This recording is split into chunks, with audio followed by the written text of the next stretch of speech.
Your true wealth is your time and freedom. Money is just a tool for trading your time. It's a container to store your economic energy until you're ready to deploy it. But the whole world has been turned away from real money and has been fooled into using currency. A deceitful imposter that is silently stealing your two most valuable assets, your time and your freedom.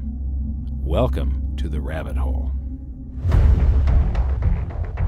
We are entering a period of financial crisis that is the greatest the world has ever known. The wealth transfer that will take place during this decade is the greatest wealth transfer in history. Wealth is never destroyed, it is merely transferred, and that means that on the opposite side of every crisis there is an opportunity. The great news is that all you have to do to turn this crisis into your great opportunity is to educate yourself. I believe that the best investment that you can make in your lifetime is your own education. Education on the history of money, education on finance, education on how the global economy works, education on how all of these guys, the central bankers, the stock market, how they can cheat you, how they can scam you. If you learn what is going on and how the financial world works, you can put yourself on the correct side of this wealth transfer. Winston Churchill once said that the further you look into the past, the further that you can see into the future. This program is all about creating your own crystal ball, being able to gaze into the future, being able to change this crisis, the greatest crisis in the history of mankind, into your great opportunity.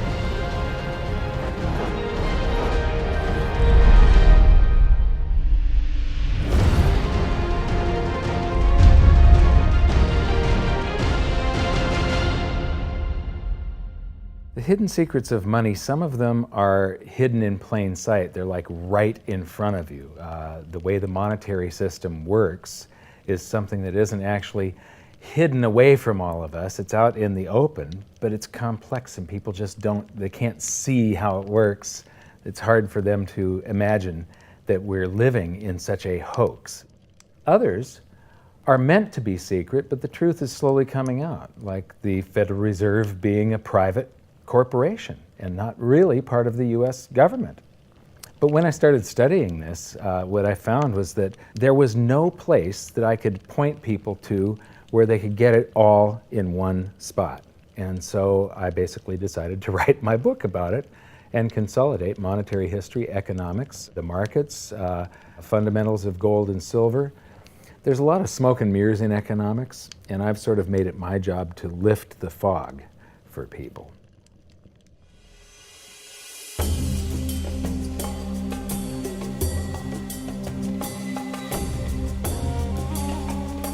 Welcome to Egypt.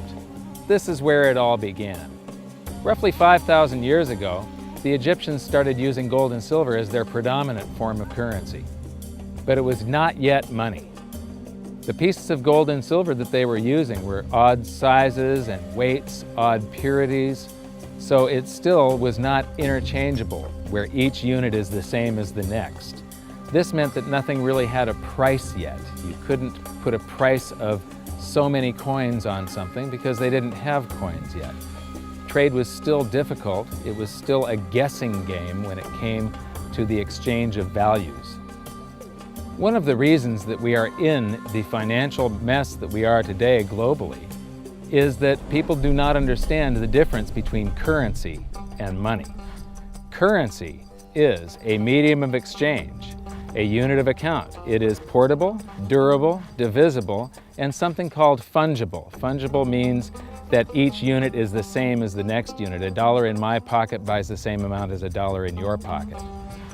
Money is all of those things plus a store of value over a long period of time. Even financial planners, bankers, your accountant, they don't understand the difference between currency and money. The currency in your pocket is a medium of exchange. It's a unit of account because it's got numbers on it. It's somewhat durable, it's portable, it's divisible in that you can make change, and it's fungible. $1 in my pocket buys the same amount as $1 in your pocket. But because governments can print more and more and more of it, and dilute the currency supply, it's continually transferring wealth out of your pocket, out of your bank account, to the government and to the banking system. The reason that gold and silver are the optimum form of money is because of their properties.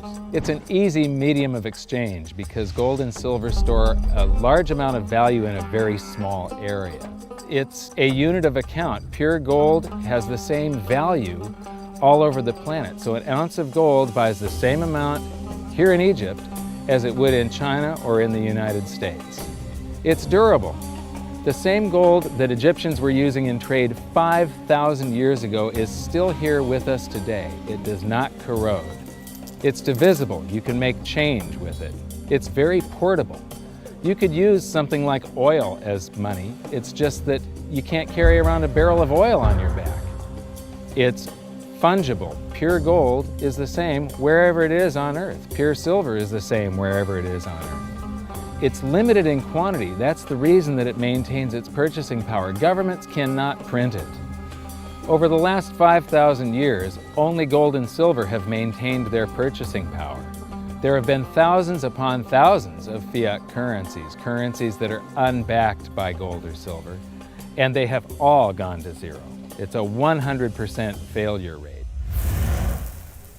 Well, fiat currency, of course, is a currency that exists at the dictate or by fiat from a government. You see, they have their printing presses, and the paper money rolls off the printing presses. And then they give it the fiat designation, which makes the currency official. It's just worthless paper. But when Ben Bernanke gives it the special sign, and they have the cult meeting at the Federal Open Market Committee meetings, it suddenly becomes currency. If you look at what's really going on, it's a con game. And so there's confidence. Well, the Federal Reserve is very forthright about what they're doing. If you read their websites, they'll tell you it's a confidence game. They tell you that there's no intrinsic value in their money. They'll tell you that they print it backed by absolutely nothing. They actually display all these facts. But if you tell somebody in the public that this stuff is created out of thin air, there's no backing whatsoever, it's absolutely worthless, it's about as valuable as monopoly money, they'll look at you like you're nuts. Is there an example throughout history of a fiat currency, a piece of paper that's unbacked by anything, surviving? Short answer, no. Long answer, no. And here's why. When Addison Wiggin took over at the Daily Record, when they got cranked up, Bill Warner asked him to catalog all of the fiat currencies throughout history and what happened to each of them. Addison dutifully went to work. Within a short period of time, he had gone through the alphabet. All the fiat currencies that started with the letter A were done. They all went to zero. He was halfway through the letter B, and all the fiat currencies that started with the letter B, and there were 600 of them in just the first letter and a half of the alphabet, and every single one of them went to zero. Every one. 600 fiat currencies that start with the letter A, and half of the ones that start with the letter B are 600 of these things. Not one ever came close. You think this one, the United States dollar, is going to be the first one after all that? I don't think so. No. No currency, fiat currency has ever survived. None. The thing about money is there actually is a fairly well accepted definition of what money is. The question is, as you apply that definition to particular things that people claim to be money, do they fit the definition? We'll just take the paper dollar, for example. How well does it perform those functions? Well, store of value. The dollar has lost 95% of its purchasing power since the creation of the Federal Reserve in 1913. So not very good as a store of value. One of the things I do is just a way to get the audience's attention is I have a slide, and there are 3 pictures on the slide. One is a pile of monopoly money. The other one is a pile of Federal Reserve notes, what Americans would call paper money. And the other one is a solid gold American Eagle 1-ounce coin. And the title of the slide is, which of these is not like the other? And if you know the show Sesame Street, or you have children who watch it, it's one of the favorite vignettes in Sesame Street. And what it really is a kind of IQ test for 5-year-olds. They're supposed to look at the 3 things and look at characteristics and find the one that's not like the other. Well, I've shown this slide to groups of Ivy League University professors, and I've also shown it to, children, kind of 5 years old, my nieces and nephews and so forth. And when the professors look at it, they say, well, clearly the dollars are not like the others, because gold has no role as money, and monopoly money is junk, and the American dollar is a store of value, so that's not like the other. But the children look at it and they say, well, the gold coin is not like the other, because the other two are just piles of paper, and the gold coin is clearly something different. So my question to the audience is, who's smarter, a 5-year-old or an Ivy League professor? Before World War I, each note that a treasury issued would say that there have been deposited with the United States Treasury $20 in gold coin payable to the bearer upon demand. The money was in the vault. The currency was a note they gave you that was a claim check, only a claim check on the money, the same as if you go to the dry cleaners and you give them your shirt and they give you a claim check for your shirt. The value is that shirt at the dry cleaners, not the piece of paper that says that you own that shirt. So our currency that circulated was the paper US dollars, and they were claim checks on money. The next hidden secret is the difference between currency and money. Money must be a store of value and maintain its purchasing power over long periods of time. As we progress through this series, you'll learn that national currencies are really a tool used by the government and the financial sector to leech away your time and your freedom by stealing your purchasing power. So rather than storing your economic energy, currencies leak. Now compare that to the gold and silver the Egyptians were using. Like I started with, it still wasn't money because it wasn't interchangeable yet. But they were on the right track, as gold and silver have proven over thousands of years to be the ultimate store of value. Gold is only formed when a star explodes, a supernova, and it stays around forever. This is one of the properties that make it the ultimate money.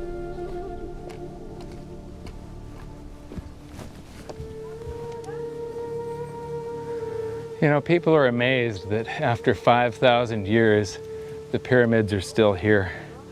But what I'm more amazed at is that the currency that the people that built this were using, that currency, that gold and silver that they were using in trade on a daily basis, is still around today. It may have been melted down and re-refined, and it's in a coin or a bar or in some piece of jewelry, but it's still with us today, and it still purchases something. Yes, it is the ultimate money because there is nothing else even in the same league. It's divisible, it's permanent, it's a store of value, it's a unit of account. It's got everything you want out of money, but it doesn't go away, and it can't be increased. That is what makes gold the most beautiful money of all. What more could you ask out of a money? It keeps governments under control. You can maintain a solvent system.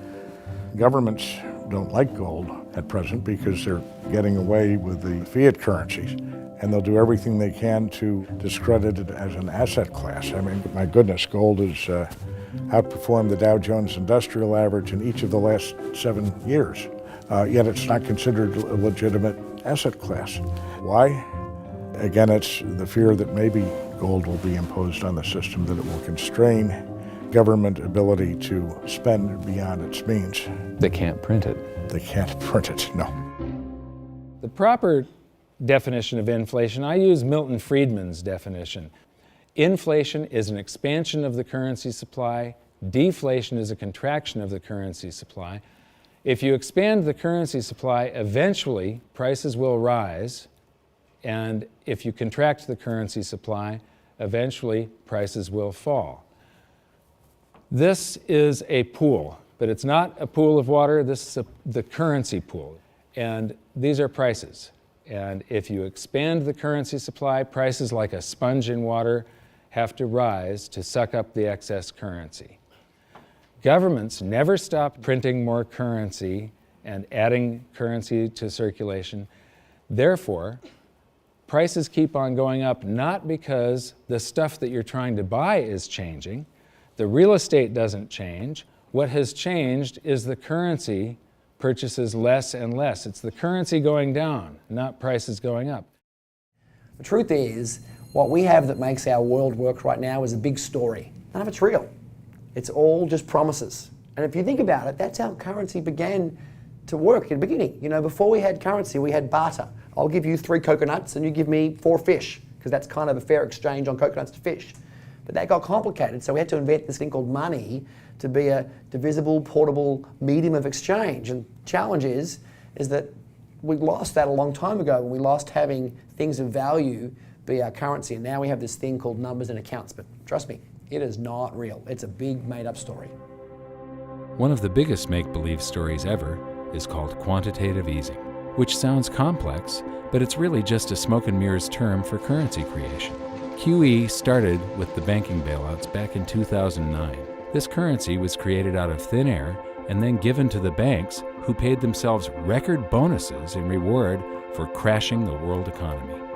This is a global phenomenon, but all you have to remember for now is that whether it's QE bailouts or stimulus programs, these are all just voodoo, hocus-pocus terms for increased currency creation. I believe gold and silver will reassert themselves as money. And when they do, there just isn't enough. And their purchasing power is going to go up many, many, many times. Egypt is an amazing place. There's a franticness about it, and utter chaos, especially like the traffic. But when it comes to like all of the merchants that are trying to get every last dime out of you, you get fleeced to the point where you come back with an empty wallet. But you know what? They're amateurs compared to Wall Street. In the past several years, I've spoken in many countries about the crisis that's coming, and a lot of people think that they're going to be okay in their country, that it's only going to happen to the United States or maybe the United States in Europe. But what they don't realize is that this is a global phenomenon. I got to show you something here. This is base currency in the United States. This is the number of paper dollars that exist, basically. It took 200 years to go from no dollars in existence to 825 billion. And then we had the bailouts, and then we had QE1, quantitative easing 1, then QE2, and then we had QE3, and then QE4, and then soon we're going to have QE57 and QE382. And it isn't just here. This is what the Canadian currency supply looks like. This is Australia, South Africa, Russia.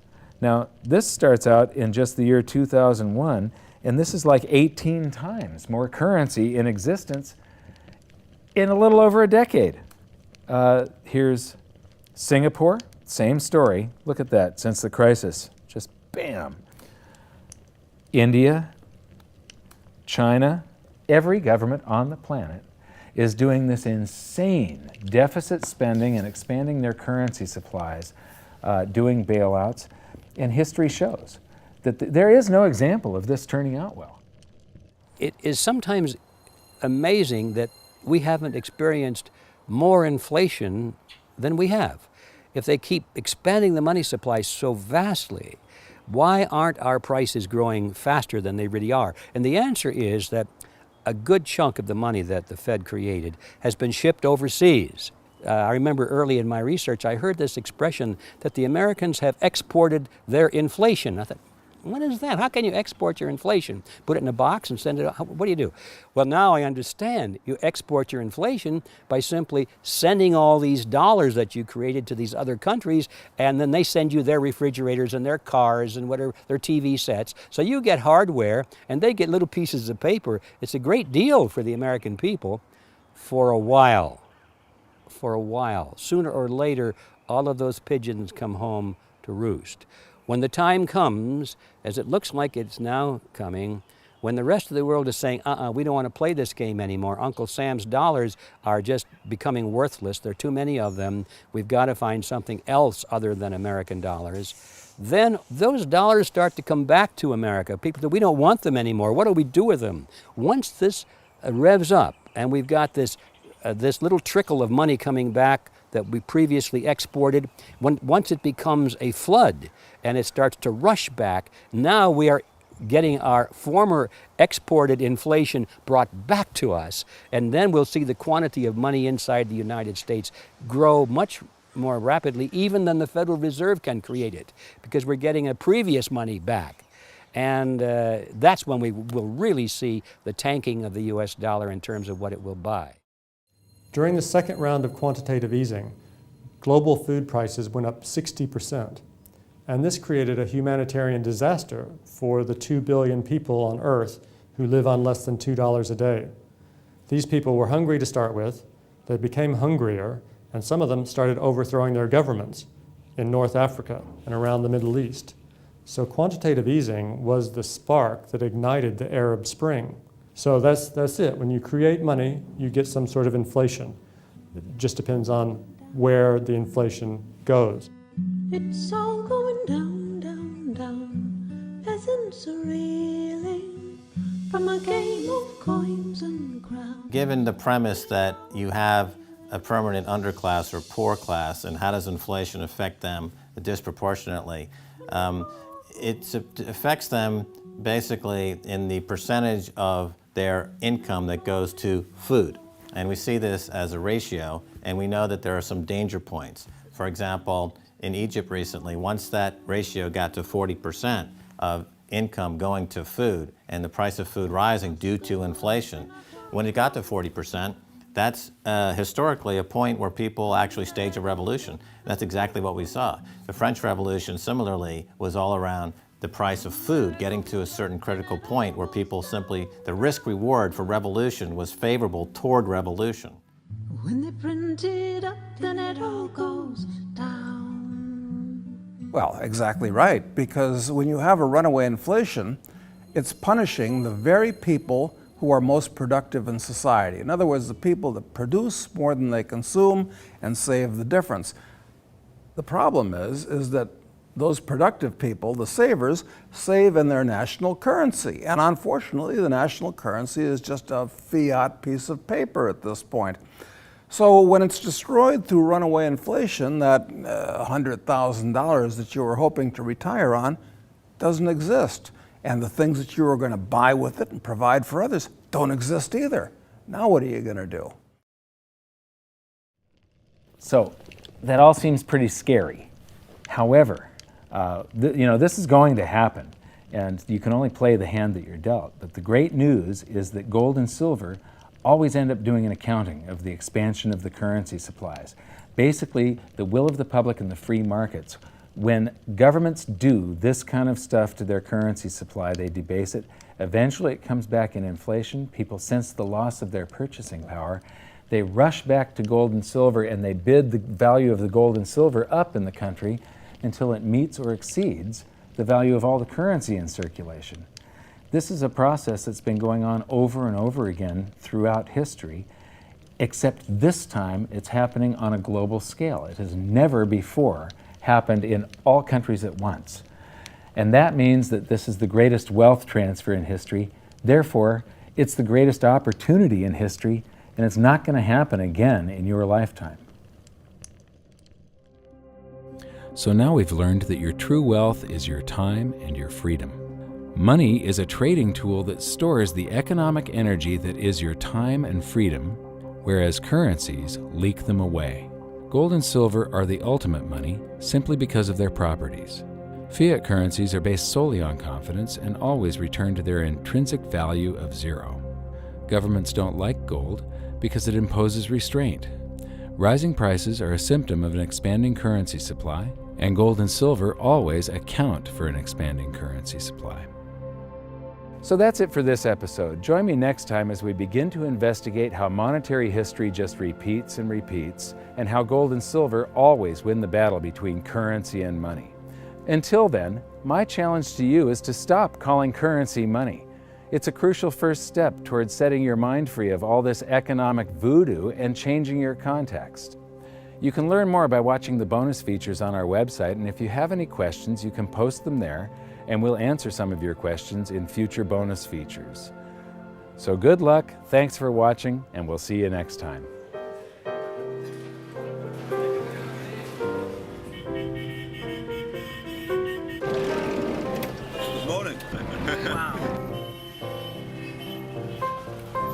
What does fiat mean? It comes from the Latin for crappy car.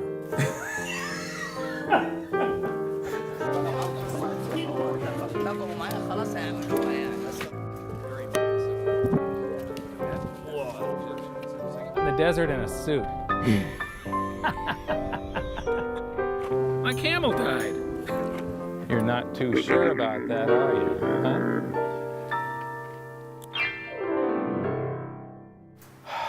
I am ready for a good long nap. Hi, welcome to this bonus feature for the very first episode of Hidden Secrets of Money. And this is currency versus money. So that's the major topic that